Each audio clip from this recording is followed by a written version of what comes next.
چھکوک ہیں۔ حضور علیہ السلام نے ارشاد فرمایا لا یحل للمرأة ان تصوم وزوجها شاہد الا باذنہ ولا تاذن فی بیتہ الا باذنہ۔ فرمایا عورت کو یہ حق نہیں پہنچتا کہ وہ روزے رکھے جبکہ خامد گھر میں ہو۔ نفلی روزہ رکھنا اگر عورت کو ہو تو وہ خامد سے پوچھ کے رکھے گی۔ خامد کی اجازت اور اذن کے بغیر عورت روزہ بھی نہیں رکھ سکتی، کیونکہ خامد کی رضا کا حاصل کرنا عورت کے لیے بہتر نفلی عبادت ہے۔ اس لیے اگر خامد راضی نہیں ہے تو روزہ نہ رکھے، راضی ہے تو رکھ لے۔ اور فرمایا حضور علیہ السلام نے دوسری بات یہ ہے کہ وہ اس کے گھر میں جس کو وہ ناپسند کرتا ہے اس کو آنے نہ دے، اذن نہ دے۔ اور ایک حدیث کے اندر یہ لفظ ہیں کہ حضور علیہ السلام نے ارشاد فرمایا کہ وہ خامند کے بستر کو روندنے نہ دے، یعنی خامند جس بستر پہ بیٹھتا ہے، سوتا ہے، آرام کرتا ہے، اس بستر پہ کسی کو نہ چڑھنے دے۔ اور اس پر حضرت ام حبیبہ رضی اللہ تعالی عنہا کا عمل ہمارے سامنے ہے۔ یہ ابو سفیان کی بیٹی ہیں اور حضور پر حضرت ام حبیبہ ایمان لے آتی ہیں، ان کا شوہر بھی ایمان لے آتا ہے۔ جب ہجرت حبشہ ہوئی تو یہ دونوں میاں بیوی حبشہ کی طرف ہجرت کر گئے۔ کچھ عرصہ وہاں گزرا۔ ایک دن حضرت ام حبیبہ سوئیں تو خواب دیکھا ہے کہ میرے خامد کا چہرہ بدل گیا ہے، تو سخت پریشان ہوں۔ صبح اٹھی تو پتہ چلا کہ خامد عیسائی ہو گیا، کسی عیسائی کے پاس بیٹھنا اٹھنا تھا تو اس نے اپنا دین بدل لیا۔ تو حضرت ام حبیبہ رضی اللہ تعالیٰ عنہ الگ ہو گئی۔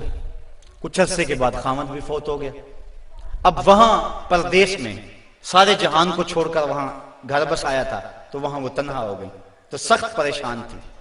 آقا کریم علیہ السلام نے حبشہ کے حکمران نجاشی کے ذریعے حضرت ام حبیبہ رضی اللہ تعالی عنہا کو پیغام نکاح بھیجا۔ نجاشی نے ایک لونڈی بھیجی کہ جا کے ام حبیبہ کو کہو کہ اللہ کے نبی تم سے نکاح کرنا چاہتے ہیں۔ اب حضرت ام حبیبہ کی زبانی اگلی کہانی سنیے۔ کہتی ہے میں گھر میں بیٹھی ہوئی تھی کہ باہر دروازے پہ دستک ہوئی۔ میں نے دروازہ کھولا تو ایک خاتون کھڑی تھی، میں نے اس کو بٹھایا تو وہ کہنے لگی میں نجاشی کی سمت سے آئی ہوں، اللہ کے محبوب صلی اللہ علیہ وسلم نے تجھے نکاح کا پیغام بھیجا ہے۔ کہتی ہیں ایک لمحے کے لیے تو میں حیران ہوئی اور پھر میری خوشی کی انتہا نہ رہی، اور گھر کے اندر جو کچھ موجود تھا اس وقت میرے پاس، میں نے سب کچھ بطور انعام اس لونڈی کو دے دیا۔ میں نے کہا میرے مقدر کے حضور کے نکاح میں آؤں۔ پھر اللہ کے محبوب علیہ السلام نے ان سے نکاح کر لیا۔ وہ مدینہ تشریف لے آئیں۔ ابو سفیان ان کو ملنے کے لیے مدینہ پہنچے۔ حضور علیہ السلام کی چارپائی بچھی ہوئی تھی، تو یہ جا کے بیٹھنے لگے تو انہوں نے بستر لپیٹ لیا۔ تو ابو سفیان کہنے لگا رملہ تمہیں کیا ہو گیا؟ یہ بستر میرے قابل نہیں سمجھتی ہو یا مجھے بستر کے قابل نہیں سمجھتی ہو؟ تو حضرت ام حبیبہ کہنے لگی کہ یہ بستر اللہ کے رسول کا ہے اور میں نہیں پسند کرتی کہ اس کے اوپر کوئی مشرک بیٹھے۔ تو کہنے لگا ابو سفیان کہ تم بڑا بدل گئی ہو۔ پھر اللہ تعالیٰ نے ان کو بھی اسلام کی بہاریں عطا فرما دی۔ تو یہ حق ہے خامند کا بیوی کے اوپر کہ خامند کے بستر کے اوپر کسی کو نہ بیٹھنے دے۔ اللہ کے محبوب علیہ السلام نے فرمایا ایما امرات ماتت وزوجها عنها راض دخلت الجنہ، وہ عورت جو اس حال میں مری کہ اس کا خامند اس پہ راضی تھا، فرمایا وہ عورت سیدھی جنت میں جائے گی۔ اور ایک روایت میں ایسا ہے کہ 4 شخص ایسے ہیں کہ جن کو جنت میں جانے میں کوئی رکاوٹ نہیں ہوگی۔ ان میں سے ایک وہ شخص جس نے اپنے والدین کی خدمت کی اور والدین اس پہ راضی ہوئے۔ دوسرا وہ شخص جس کے بال بچے زیادہ تھے، ذرائع آمدنی تھوڑے تھے، لیکن اس نے بچوں کے پیٹ میں حرام کا ایک لقمہ بھی نہیں جانے دیا۔ تیسرا وہ شخص جس نے ایسی پکی توبہ کی، گناہوں کی طرف دوبارہ پلٹنا اس کے لیے اتنا ہی مشکل ہے جس طرح تھنوں سے نکلے ہوئے دودھ کو واپس کیا جائے۔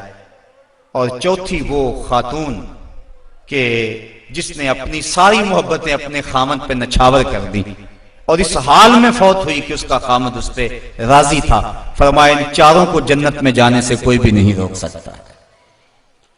تو عورت کی جنت مرد ہے، اگر وہ مرد کو راضی کر دے گی تو جنت کی راہوں کی مسافر ہے، اور اگر وہ اپنے شوہر کو راضی نہیں کر پاتی تو اللہ کے محبوب علیہ السلام نے فرمایا میں نے کثرت کے ساتھ عورتوں کو دوزخ میں دیکھا ہے.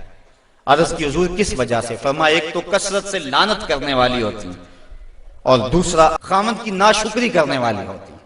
یہ دو بد خصلتیں عورت میں ایسی ہیں جو عورت کو جہنم کا ایندھن بنا دیتی ہیں. ورنہ عورت جو اپنے خامد اور شوہر کے ساتھ وفا کرتی ہے، کسی بزرگ نے کہا کہ عورت نے دو بول بولے کہ میں تیری ہوں، پھر زمانہ بدل گیا وہ نہ بدلی، اس نے وفا کی حد کر دی. تو وہ بزرگ کہتے جس طرح عورت نے وفا کی حد کر دی، اگر بندہ اپنے رب سے حد کر دے یوں وفا کی تو اللہ کتنا کرم اس کے اوپر فرمائے. اب عورت دکھ بھی سہتی ہے، تکلیفیں بھی سہتی ہے، لیکن اپنے اس قول سے نہیں پھرتی، بدلتی نہیں ہے. اس کی آرزو یہ ہوتی ہے اس گھر میں سرخ جوڑا پہن کے آئی تھی، سفید لباس لے کر نکلوں اس گھر سے، یہ اس کی آرزو ہوتی ہے. اور کسی عورت کی یہ خوش قسمتی ہے. تو عورت اگر اپنے خامند کو راضی رکھتی ہے تو وہ جنت کی مسافرہ ہے، لیکن اگر اپنے خامند کو ناراض کر دیتی ہے تو وہ جنت کی خوشبو بھی نہیں پائے گی. اس حال میں مرے کہ اس کا شوہر اس سے راضی ہو جائے.